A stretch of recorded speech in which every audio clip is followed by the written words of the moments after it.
How you doing, guys? Matt with Massive Beer Reviews back with another side-by-side review. Seems like we're on a kind of side-by-side roll as of late. We did a side-by-side of Weyerbacher's barley wine line. They're blithering it in Insanity, which is the blithering in barrel aged. Then we did a aged side-by-side of Omegang's Three Philosophers. It was a '09 and a 2014, and today we're going to be doing another age side-by-side with Schneider Aventinus. One of my, if not my favorite Weizenbock. Schneider Aventinus, it's pretty much probably their best known beer, I guess, with beer people. It's a fantastic beer. It's just one of my favorites. And age does do this wonders. I've had older ones before. They're really good. I've never done them side by side, so it's going to be pretty fun little tasting. What we have here is a 2007 Aventinus. These paper wrapped versions are ones that are produced by Schneider Aventinus as an aged one. I have a little internal conspiracy theory to basically, Schneider Weisses Aventinus, I've always liked it, but I've never met a lot of people who love it. Now I know a lot of people who like it, but back in the day, it didn't seem like it moved all that well. And in my brain, they came up with a fantastic idea, which was to take all this old stock they probably couldn't get rid of or never got rid of or overproduced and just kind of paper wrap them, relabel the front, because there is the date on there, relabel the front and paper wrap them and then sell them for a couple bucks more, and now they're kind of flying off the shelves. That's my own little internal little conspiracy theory. Either way, it works for me because it's still a relatively cheap beer in the end. We'll get to that when we get to the value section. But we have a 2007 Schneider Aventinus, and we have a new one, which I believe is a 2012 Schneider Aventinus. It's still the old label. This changed our labels about 12 to 16 months ago. On the back here, the code says 12061-2. I assume that's 12, and then how many days into the year it is, and then 2 is probably batch number or whatever. So I'm assuming, when we rip this off, we'll look at the codes and we'll compare, and we'll go from there. But yeah, I'm kind of excited to do this, as I am pretty much every beer that I do, so it should be pretty fun. I like this little wrapping thing. Like I said, I'm always a big label guy. In general, with Schneider Aventinus, the old labels, I'm a huge fan of. The new ones, not so much. Maybe it's just I'm not a big fan of change, but something about it just doesn't do it for me. As far as these paper wrapped ones, comes with a nice little thing here, which gives you how their beer is made. On here it says the world's oldest top fermenting wheat doppelbock has received accolades for the perfect balance of fruity spiciness, banana clove and vanilla, and notes of chocolate, crystal and dark malts. In addition, the beer has demonstrated wonderful aging potential with aromas and flavors of chocolate, very soft, port and sherry when aged for 3 years or more.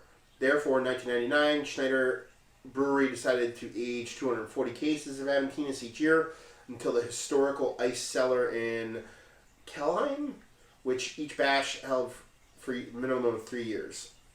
Each fall, for many years to come, Be United International is proud to release a small allotment of the latest vintage to our customers across the United States. It's kind of weird that it says to the United States and not anywhere else.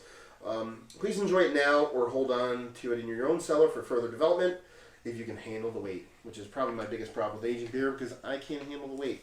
But yeah, it's nice, real rope. That's kind of fancy schmancy. I'm a big fan of presentation if you watch their reviews.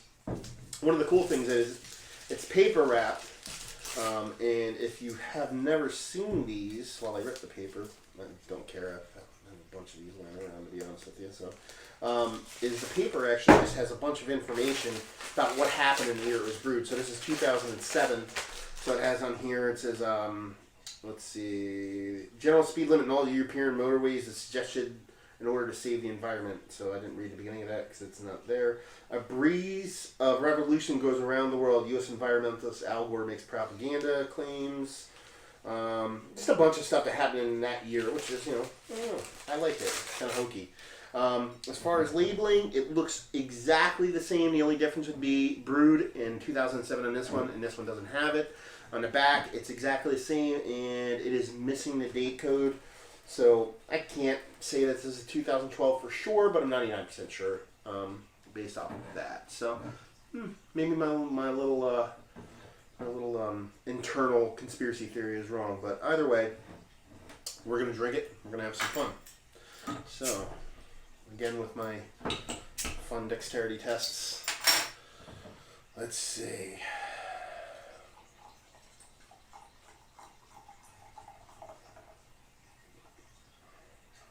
Just the way this, it's a left glass on my right, which would be your left, is shaped.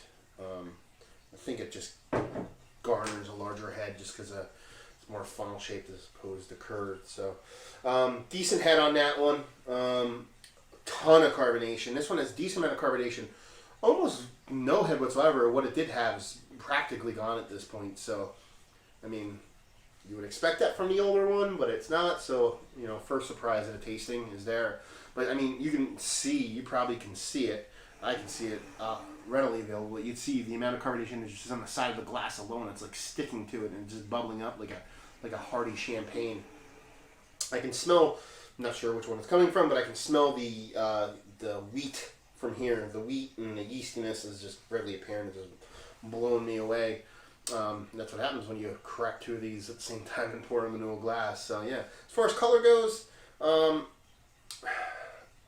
they look relatively the same. This one was slightly colder, I believe, so the glass is a little, got a little color to it, so that's affecting it. There we go. This one looks slightly darker, this one over here, so, I mean, it's to be expected with an older beer, so chances are it is a hair bit darker. Looking down in it, it definitely looks darker, so I assume it is. But like I said, that carbonation was sticking inside the glass. It's kind of curious, but hey, it is what it is. I mean, your wheat Doppelbocks, whatever, is supposed to be poured in your nice wheat-style glasses. I don't like them. I pour them in goblets and tulips, so whatever. Anyway, let's see what they have nose-wise. You can definitely smell the age on a 2007. It's there. It has that slight, what I like to call that raisinette smell to it, to where you can smell like raisins and a little bit of chocolate and stuff like that typically accompanies an older beer. It's definitely there. It's not punching you in the face like some older beers do, but it's definitely there. Other than that, just a typical Aventinus smell. Your wheat, bit of malt, not too hoppy, and pretty inviting beer all together. Let's see what the 012 has. Way more weedy and yeasty than its 2007 counterpart.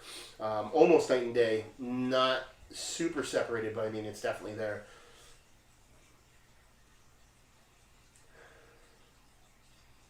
Yeah, way weedier in that one. It's still here, but not nearly as prominent as that raisinette kind of smell, which is typically what you're going to taste when you taste an older beer, especially stuff that at this point, 2007, you're looking at a 7-year-old beer, so it's probably right at its peak, I would assume, for this, because it is 8.2%. I mean, 8.2%, it's probably, if it's either peaked or on a slight decline at that point in time, but for me, it's going to be definitely good. Forgot to go over the labeling. I said I liked it, but as far as what it looks like and what it says, up top, it just has a nice little banner up top, a little label up here. It says Schneider Aventinus, Germany's original wheat Doppelbock, original bottle fermentation, brewed in 2007 on this one. And it says here, can't read that because I don't speak German. Original bottle fermentation wheat Doppelbock, brewed according to the Reinhard Gebot, according to the German purity laws. Just who it's brewed by. Really nice label, classy, not much to it. Pretty classic on the back. It just says Aventinus, the world's classic top fermenting wheat Doppelbocks, received accolades for perfect balance, fruity spiciness, banana clove, and all the stuff that was on the other one. So it's just basically repeating what was on there. Same thing in the other bottle. The only difference, like I said, was that little bit of dating on the front, and what I assume is the born on date on the back of this one. So let's see what they have taste-wise.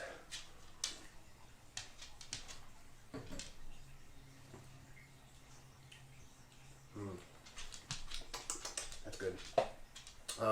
Like I said, I'm a huge Aventinus fan. I've had their paper-wrapped aged versions before. I've had older ones. I've had newer ones in this. But it's a very, very good beer. Super smooth.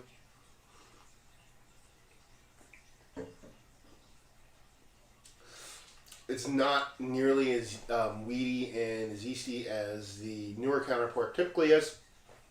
It's way smoother, zero booze whatsoever. That little bit of that raisinette-y, raisin, dark fruity, almost savory taste coming through, but not super in your face either. Very inviting, very drinkable. You can almost chug this. Not that I would chug it, but you could almost chug it. Not a ton of banana, a little bit of clove, and definitely vanilla. So what they say on the label, partially right.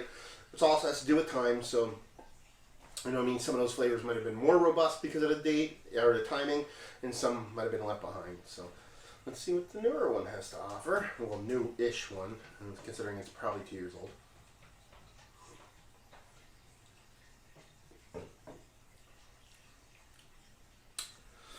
Definitely weedier, as indicated in the nose. Definitely weedier. A little bit sweeter. Way more banana. Like this one, like I said, it didn't really get a ton of banana on this one, but this one, it's right there. So that's been lost over the years. A little bit of clove, but not nearly as much. Not nearly as much vanilla. So, you know, with this one, definitely way more banana, and just about the same clove, whereas this one's more vanilla and no banana. So, I mean, that's your trade-off. One gains, one goes away, and that's what age does for you when you're not barrel aging and you're just bottle fermenting and let it sit in your cellar. But overall, I mean, both of them are really good beers. I like it fresh too, so it's just one of my favorite styles of beer and one of my favorite versions of that style of beer. I did a review of Southern Tier's Goat Boy, which is their Weizenbock, and that was really, really good. Comparable to this. Oh, well, close to this. Probably the same as this, a little bit underneath this one with the age on it. That's so good. So, as far as rating it, wheat doppelbock wise, Weizenbock, the aged one, I'd probably give it like a 94? No, 93. Let's give it a 93. The age does it well. It's just not super, super robust, but it's a really, really good beer. So 93 on this one overall. For this, I'd give it a 90. It's a really good beer in itself. I mean, like I said, it's probably 2 years old, so I mean, it has a little bit of time on it, so that might have made it a little bit better. So even with that, it's a really good beer. Even fresh, it's really good beer. So, you know, 93, 90. As far as availability, I can typically get this whenever I want. Even the paper wrapped ones, I can find. So paper wrapped one, I'd probably give it an availability around like a 5 or 6.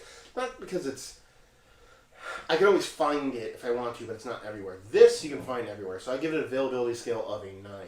As far as value, it's usually a really decently priced beer. These have gotten, aged ones have gotten around $5, and the new ones have gotten even less than that. So, and you know, you're not talking about a bomber size, but you're not talking about 12 ounces either. So, I mean, it's a really good value for a really good beer. So, I mean, value wise for both of them, I'd probably give them like a 9. So, yeah, 93, 90. Availability could vary depending on which one, and value wise, I give it a 9.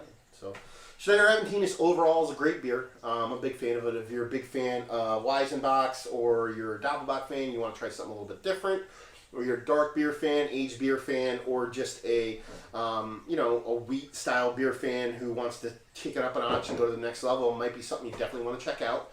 And hopefully you check out these beers and you check out our other reviews. I hope you enjoyed this review. If you did, comment below. If you didn't like it, comment also, or any other comments you have, you can leave them in the comment section below. If you'd like to check us out at other places on the internet, you can on Instagram, Facebook, and Twitter at Massive Beers. We're probably most active on Instagram, so if you're looking to follow us anywhere, definitely follow us there. We post pictures of our reviews that are coming up and our updates on our reviews, and also beers that we're drinking that we're not reviewing, because sometimes we do that. And yeah, that's pretty much it. So I'm Matt with Massive Beer Reviews, another review in the books. Hopefully you enjoyed it. Hopefully you watch more reviews. Hopefully you're drinking a really good beer right now, and hopefully we see you later. Cheers.